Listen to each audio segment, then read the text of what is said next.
Madame, Monsieur, bonjour et bienvenue à ce 13h au Bénin. Voici le sommaire. Le Conseil économique et social a procédé ce mardi à Cotonou en présence de ses conseillers à l'ouverture des travaux de sa deuxième session ordinaire de l'année 2022.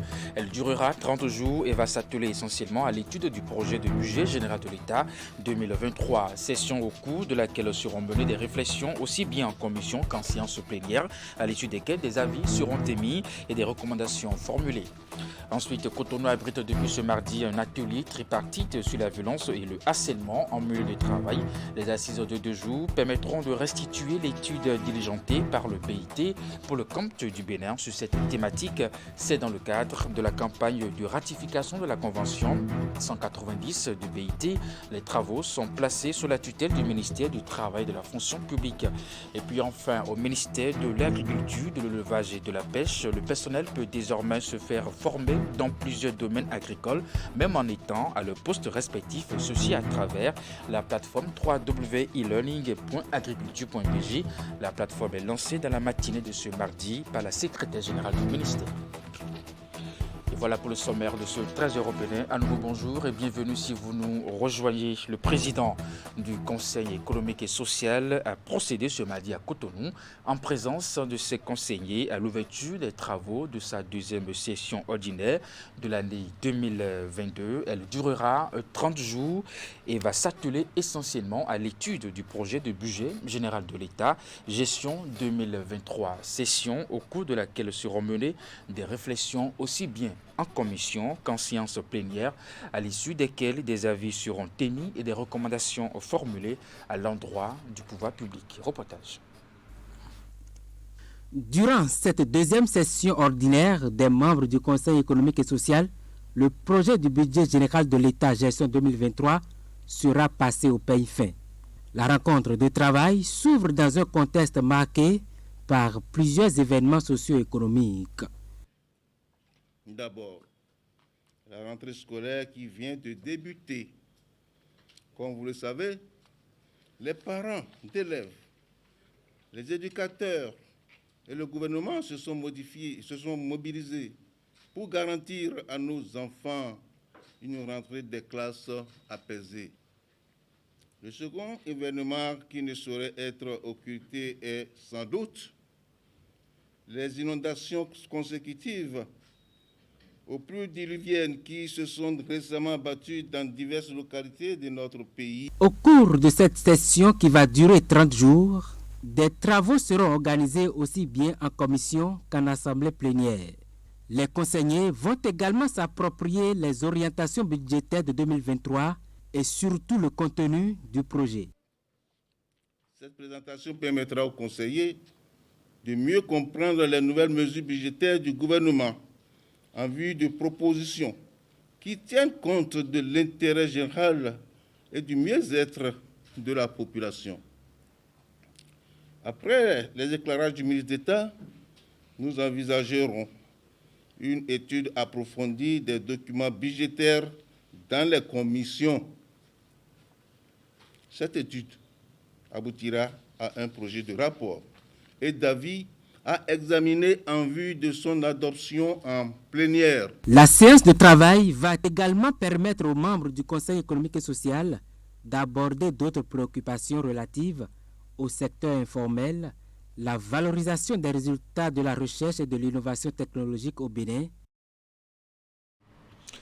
Et puis justement, à l'Assemblée nationale à présent, le président Louis-Yves Lavonou a procédé ce mardi à l'ouverture de la troisième session, cette fois-ci extraordinaire de l'année 2022. C'est une session demandée par le président de la République. 5 points sont inscrits à l'ordre du jour, parmi lesquels la modification de la loi portant code de procédure pénale. Suivez ici les détails avec Emma Rolonou. Comme je l'avais annoncé tout à l'heure, conformément à l'article 88 de la Constitution et l'article 5 de notre règlement intérieur, la présente session extraordinaire, la troisième de l'année, est demandée par le chef de l'État et sur un ordre du jour précis. Cet ordre du jour précis comporte 5 points. Et je voudrais demander à la première secrétaire parlementaire de nous lire les 5 points sur lesquels la présente session a été demandée. Merci bien, Monsieur le Président. Troisième session extraordinaire de l'année 2022. Ordre du jour de la session. Point 1.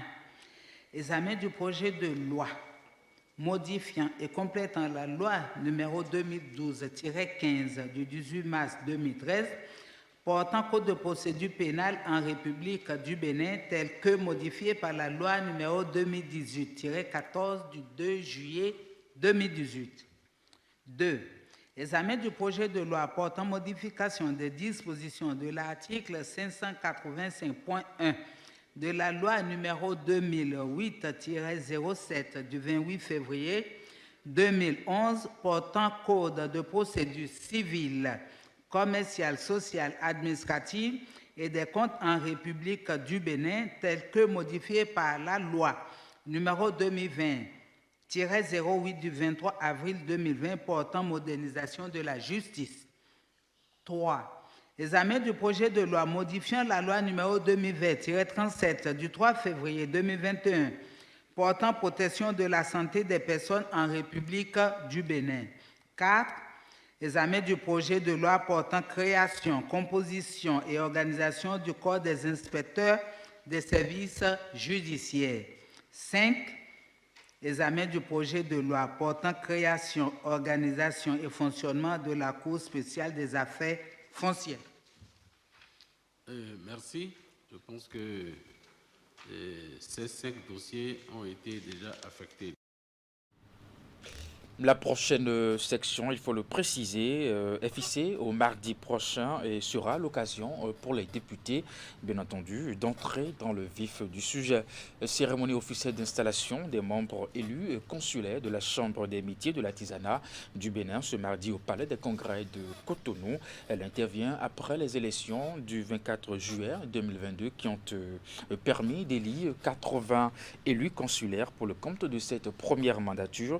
La cérémonie d'installation a été présidée par le ministre d'État chargé du développement et de la coordination de l'action gouvernementale qui avait à ses côtés ses collègues des PME et de la promotion de l'emploi, des affaires sociales et de la microfinance et celui de l'eau et des mines. Voici le compte-rendu.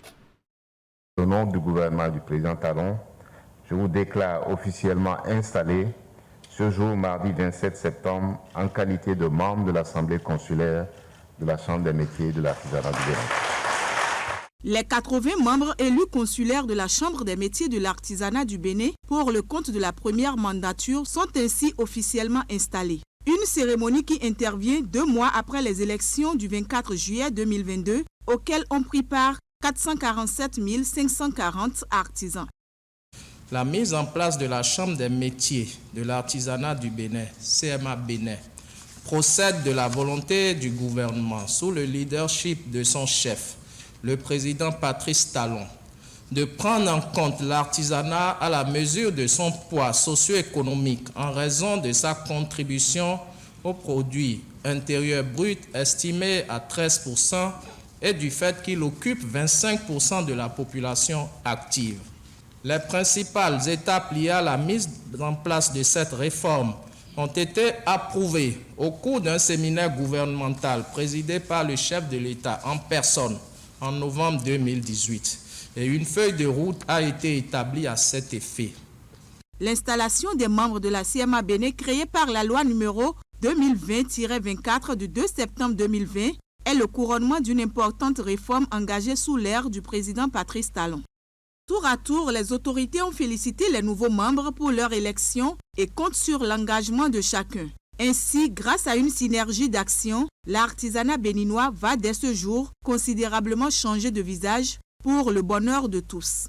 Les artisans sont une cible importante des interventions du ministère des Affaires sociales et de la microfinance à travers le projet Assurance pour le renforcement du capital humain qui se déploie en 4 volets dont 2 volets sont exclusivement réservés aux artisans.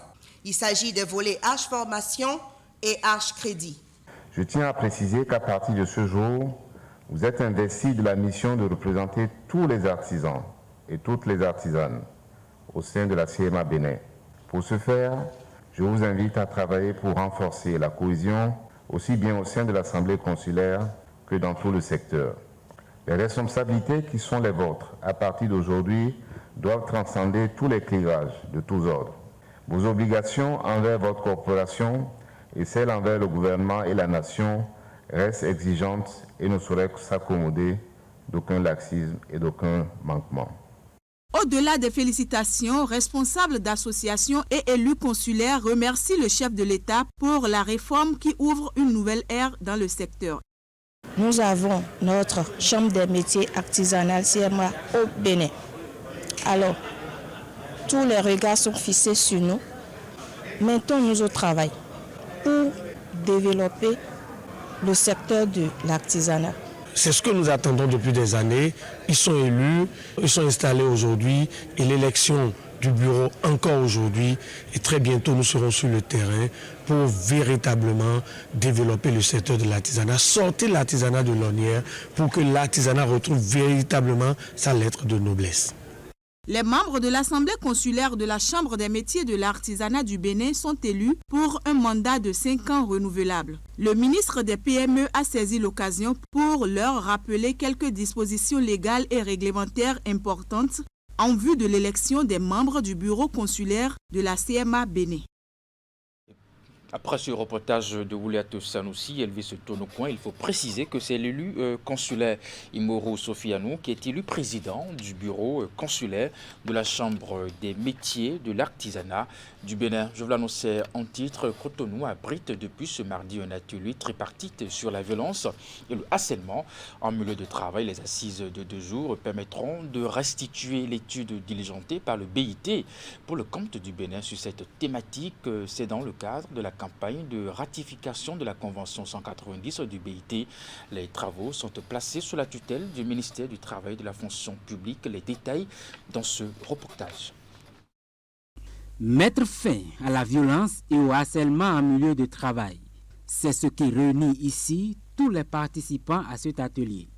En effet, dans le cadre de la campagne de ratification de la Convention 190, le BIT a commandité pour le compte du Bénin une étude sociologique sur la thématique pour permettre aux autorités et aux acteurs à divers niveaux de mieux évaluer l'ampleur du phénomène.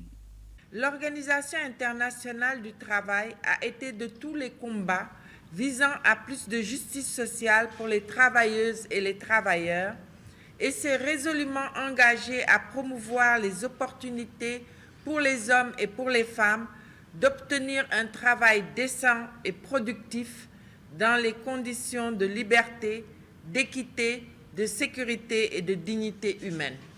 Le présent atelier se veut donc le cadre de restitution de cette étude menée sur la violence et le harcèlement en milieu de travail au Bénin. 3 différentes composantes prennent part à cet atelier. Il s'agit des représentants du gouvernement, les organisations d'employeurs et celles des travailleurs.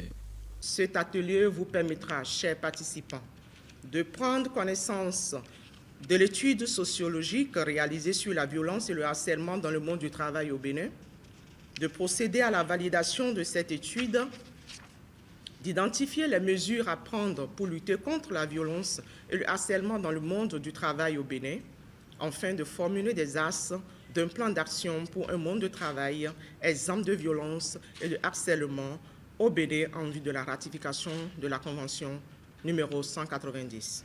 Au regard de la diversité des expertises, les autorités béninoises sont convaincues que les résultats escomptés seront pleinement atteints au terme des 2 jours de travaux. Ils exhortent à cet effet chaque acteur à donner le meilleur de son potentiel pour contribuer à l'élaboration de la feuille de route qui doit définir les principes et recommandations claires pour un travail décent en République du Bénin.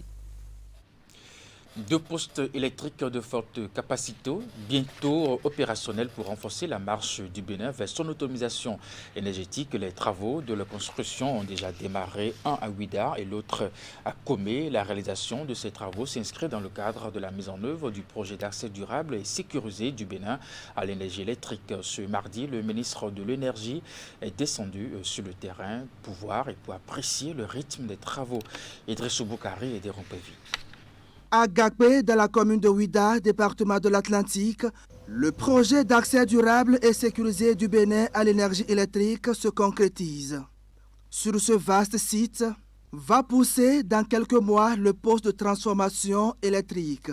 Pour s'enquérir de l'effectivité du démarrage des travaux et surtout les conditions dans lesquelles ils se déroulent, le ministre de l'Énergie effectue une descente sur le terrain. Sur place, donnant Jean-Claude Oussou a eu droit aux explications des différentes composantes du projet et le point de leur mise en œuvre. C'est l'entreprise Vinci Énergie qui conduit les travaux et grâce à son expérience dans le domaine, elle s'engage à boucler le chantier avant la fin du délai contractuel. Donc c'est un projet qui a pour un délai objectif de 24 mois. On va le réaliser dans un délai objectif de 16 mois. C'est quand même à peu près 8 mois de moins par rapport au délai contractuel. Je vous rassure que toutes les dispositions sont prises pour tenir ce délai. Ouida est en train de connaître son essor parce qu'il peut rien avoir aujourd'hui sans l'énergie. Et la réalité est déjà là. Nous croyons à ça et nous sommes très satisfaits. Nous remercions le gouvernement de son Excellence Patrice Talon pour tout ce qu'il fait pour Gakpé. Ce poste de transformation servira principalement à alimenter la zone industrielle de Gakpé. C'est l'un des projets phares inscrits dans le programme d'action du gouvernement. Le PAD-SBE, définitivement, propulse le Bénin sur la rampe de l'industrialisation de notre pays. Avec pour effet immédiat, c'est faire en sorte que les grandes zones économiques ou zones franches du pays qui doivent être les moteurs de l'industrialisation de notre pays puissent être alimentées en temps et en heure d'une énergie électrique de qualité, fiable, disponible et à l'heure quand on en a besoin. De Gakpé à Ouida, direction Komé. Le ministre Donald Jean-Claude Oussou vient également s'imprégner de l'état d'avancement des travaux sur ce site de construction d'un autre poste électrique actuellement à la phase de terrassement. 150 jours que les travaux ont démarré ici, mais contrairement à Gakpé, un léger retard a été signalé. À cause des intempéries qu'il y a eu dernièrement, puisque saison de pluie oblige, les problèmes de terrassement et de génie civil ont un peu battu de l'aile. Mais ce qui me rassure, c'est toutes les explications qui m'ont été données pour avancer plus rapidement, pour gagner le peu de temps ou le temps relativement peu perdu dans le cadre du déroulement de ce projet. Pour le bon déroulement des travaux, le ministre de l'Énergie n'a pas manqué de donner des consignes fermes quant au respect des règles de sécurité sur les chantiers.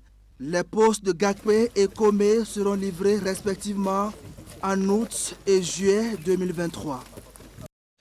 Covid-19 et guerre en Ukraine, enjeux géopolitiques, effets et modèles de résilience économique. C'est le thème qui a réuni les acteurs de l'économie à l'occasion de la 25e édition des conférences de la DGE, Direction générale de l'économie. Pour en parler, des communications et de riches débats ont été animés par des experts et autres praticiens.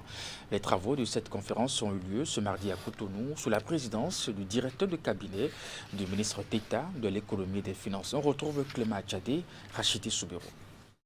Après une longue pause imposée par la Covid-19, les acteurs de l'économie se retrouvent ce mardi pour la reprise des conférences-débats portant sur l'actualité économique du Bénin et d'ailleurs. C'est la 25e édition des conférences-débats périodiques de la Direction générale de l'économie. Une édition consacrée à la préoccupation actuelle qui alimente l'économie mondiale sur le thème Covid-19 et guerre en Ukraine, enjeux géopolitiques, effets et modèles de résistance économique. Et pour décortiquer la problématique, opérateurs économiques, chefs d'entreprise, universitaires, forces armées et cadres de l'administration publique sont mobilisés pour la circonstance autour de 5 sessions axées sur des communications et discussions.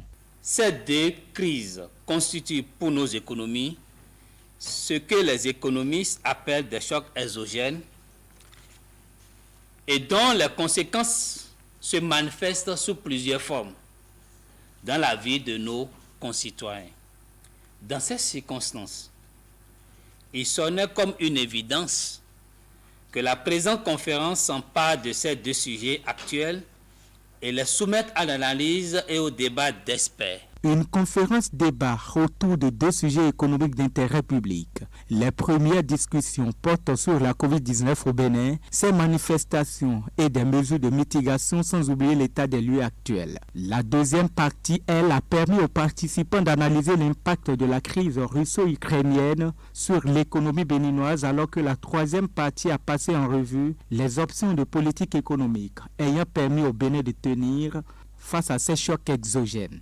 Cette conférence sera donc l'occasion d'expliquer aux citoyens encore dubitatifs sur la possibilité qu'une crise se déroulant sur des espaces géographiques aussi lointains ait des répercussions sur l'économie nationale.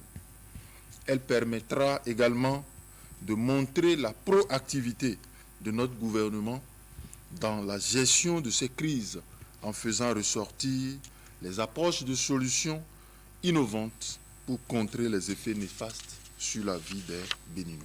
Cette 25e conférence débat de la Direction générale de l'économie au ministère de l'économie et des finances a été donc un creuset de réflexion mais surtout de propositions visant l'adoption d'un modèle économique capable de résilier durablement aux chocs extérieurs.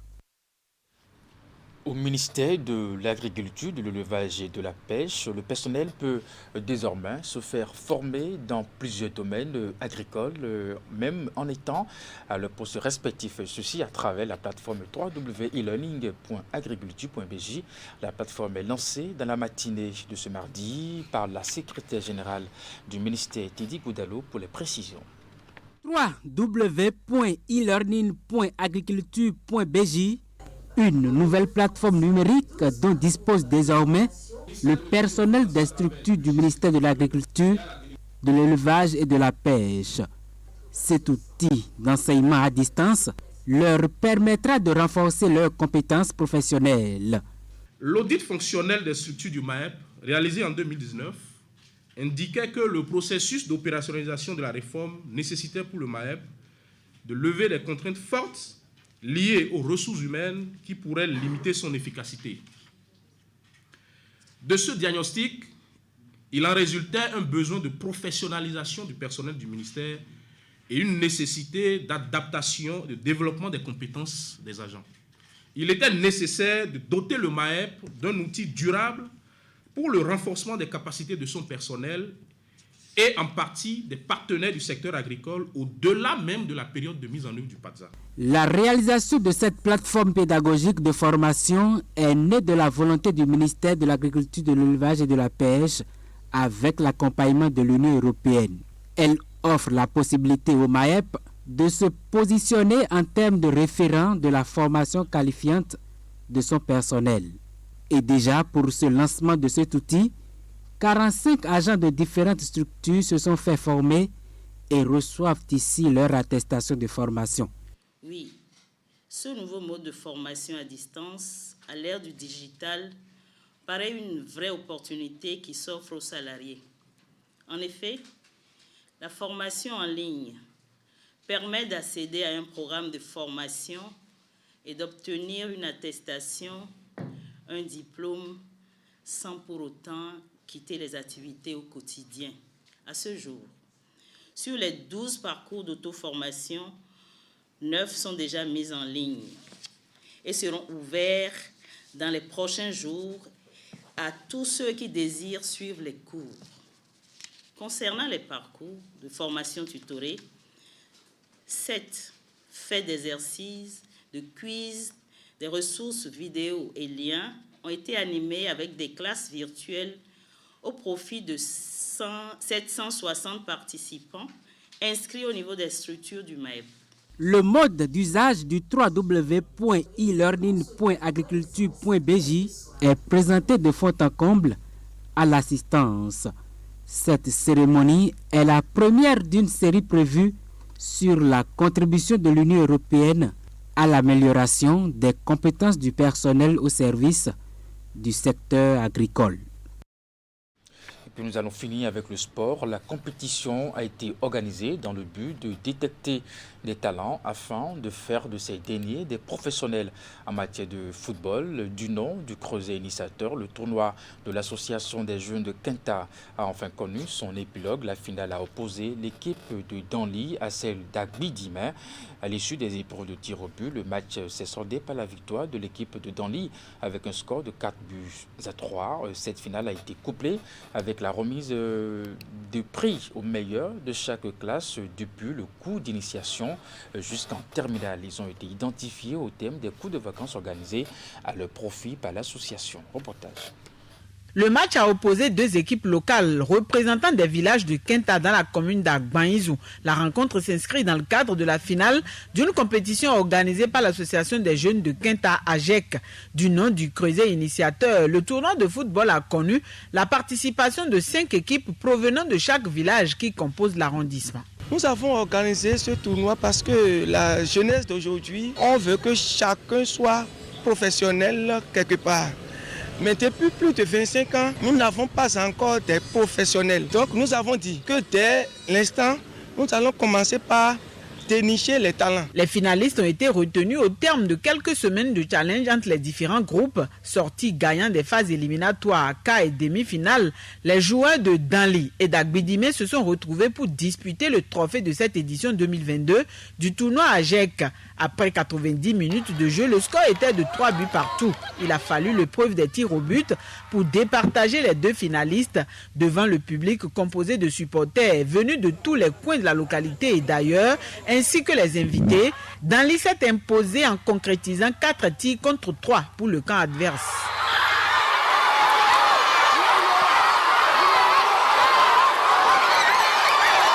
Ce n'est pas facile.